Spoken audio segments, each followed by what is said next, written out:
Hello guys, welcome to UPSC point. दोस्तों, जैसा कि आपको पता होगा, हाल ही में दादा साहेब फाल्के पुरस्कार की घोषणा हो चुकी है और इसी वजह से ये वाला जो टॉपिक है वो हमारे एग्ज़ाम के दृष्टिकोण से काफ़ी महत्वपूर्ण हो जाता है। आज के इस वीडियो में हम दादा साहेब फाल्के पुरस्कार से संबंधित सभी महत्वपूर्ण तथ्यों को डिटेल से देखेंगे, ताकि अगर किसी भी तरह का प्रश्न आए तो आपका गलत ना हो। तो चलिए आज के टॉपिक को शुरू करते हैं। दोस्तों, दादा साहब फाल्के अवार्ड की घोषणा 2025 में की गई है, लेकिन ये जो अवार्ड है ये दिया जाएगा 2023 के लिए। जिस तरह से हमारी परीक्षाएं लेट हो जाती है, उसी तरह से ये अवार्ड भी लेट हुआ है। घोषणा तो की गई है 2025 में, लेकिन अवार्ड दिया जाएगा 2023 का।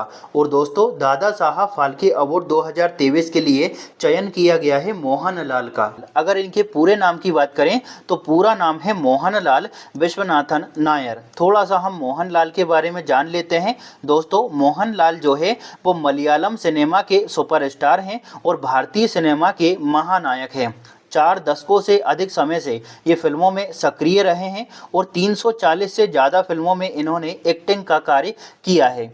इसके अलावा दोस्तों, मोहनलाल जो हैं वो 2 बार राष्ट्रीय फिल्म पुरस्कार से सम्मानित हो चुके हैं, जिसमें इनको सर्वश्रेष्ठ अभिनेता का अवार्ड दिया गया था। इसी के साथ साथ मोहनलाल जो है वो पद्म भूषण और पद्मश्री भी प्राप्त कर चुके हैं। तो यहाँ पर मोहनलाल से संबंधित जितने भी जरूरी फैक्ट थे उनको हमने देख लिया है। चलिए अब आगे बढ़ते हैं और अब हम बात करने वाले हैं दोस्तों दादा साहेब फाल्के पुरस्कार की। दोस्तों, ये जो पुरस्कार है वो भारतीय सिनेमा जगत का सर्वोच्च पुरस्कार है।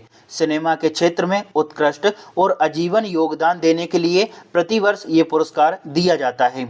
पुरस्कार की स्थापना की बात करें तो दोस्तों, इसको एस्टैब्लिश किया गया था 1969 में और पहला पुरस्कार दिया गया था देविका रानी को। इनका नाम अच्छे से याद रखिएगा, स्टार मार्क कर लेना। अक्सर यहाँ से परीक्षा में प्रश्न पूछा जाता है कि दादा साहेब फाल्के पुरस्कार पहली बार किसको दिया गया था। ठीक है, तो देविका रानी का नाम अच्छे से याद रखना है। और पुरस्कार को कब एस्टेब्लिश किया गया था? 1969 में। किसके द्वारा दिया जाता है? तो भारत सरकार के सूचना प्रसारण मंत्रालय के अधीन फिल्म समारोह निदेशालय द्वारा इस पुरस्कार को प्रदान किया जाता है। स्वरूप की बात करें कि भैया इसमें क्या क्या दिया जाता है, तो स्वर्ण कमल, एक शॉल दिया जाता है और नगद राशि दी जाती है 10 लाख की। ठीक है, इसके अलावा एक पॉइंट आपको ये याद रखना है कि इस पुरस्कार का नाम भारत के सिनेमा जगत के पिता दादा साहेब फाल्के के नाम पर रखा गया है। तो प्रश्न पूछा जाएगा कि भारतीय सिनेमा जगत के पिता किसको कहा जाता है, तो क्या राइट आंसर होगा? दादा साहेब फाल्के को। अब बात करें कि आखिरकार इस पुरस्कार का उद्देश्य क्या है, तो इसका उद्देश्य है भारतीय सिनेमा के विकास और समृद्धि में असाधारण योगदान देने वाले व्यक्तित्व को सम्मानित करने के लिए दादा साहेब फाल्के पुरस्कार दिया जाता है। तो यहाँ पर आपको सारी चीजें समझ आ गई होगी। अब हम थोड़े से ऑब्जेक्टिव लगा लेते हैं ताकि आपको और चीजें क्लियर हो सके। पहला प्रश्न है, भारत में फिल्म व सिनेमा जगत का सर्वोच्च सम्मान कौन सा है? तो राइट आंसर क्या होगा? ऑप्शन बी, दादा साहेब फाल्के पुरस्कार।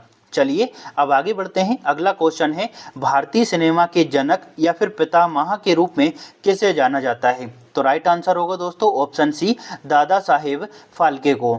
चलिए अब आगे बढ़ें, तीसरे प्रश्न को देखेंगे। दादा साहेब फाल्के पुरस्कार की शुरुआत कब हुई थी? तो राइट आंसर होगा ऑप्शन ए, 1969 में। ये मैं आपको बता चुका हूँ। अब आगे बढ़ें, अगला प्रश्न है दोस्तों हमारा चौथे नंबर का, दादा साहेब फाल्के पुरस्कार किस मंत्रालय द्वारा प्रदान किया जाता है? तो राइट आंसर क्या होगा? ऑप्शन डी, सूचना प्रसारण मंत्रालय द्वारा इस पुरस्कार को प्रदान किया जाता है।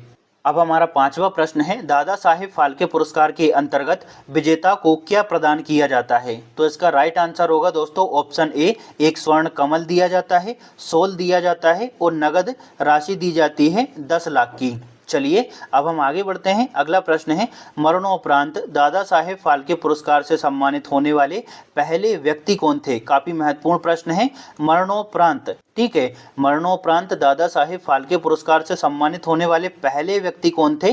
तो राइट आंसर है दोस्तों ऑप्शन सी, पृथ्वीराज कपूर। इनको 1971 में ये पुरस्कार दिया गया था।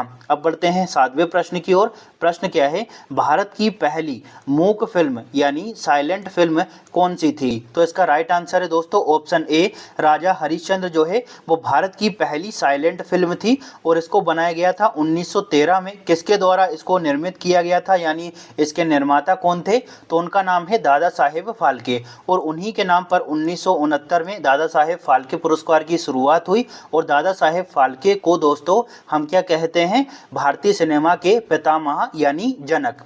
ठीक है, तो इतने सारे जो इंपॉर्टेंट फैक्ट मैंने आपको बताए हैं वो अच्छे से याद रखना है। अब आगे बढ़े, अगला प्रश्न है भारत की पहली बोलती फिल्म कौन सी थी? तो इसका राइट आंसर है ऑप्शन बी, आलम आरा जो है वो भारत की पहली बोलती फिल्म थी। चलिए अब 9वें प्रश्न को देखेंगे। प्रश्न क्या है? हाल ही में दादा साहेब फाल्के पुरस्कार से किसे सम्मानित किया गया? तो राइट आंसर क्या होगा? ऑप्शन ए, मोहन लाल को। इनके बारे में तो मैं आपको स्टार्टिंग में ही बता चुका हूं। आशा करता हूं दोस्तों आपको वीडियो अच्छी लगी होगी। वीडियो अच्छी लगी हो तो लाइक शेयर और सब्सक्राइब जरूर करिएगा, साथ ही कमेंट जरूर करिएगा। Thank you.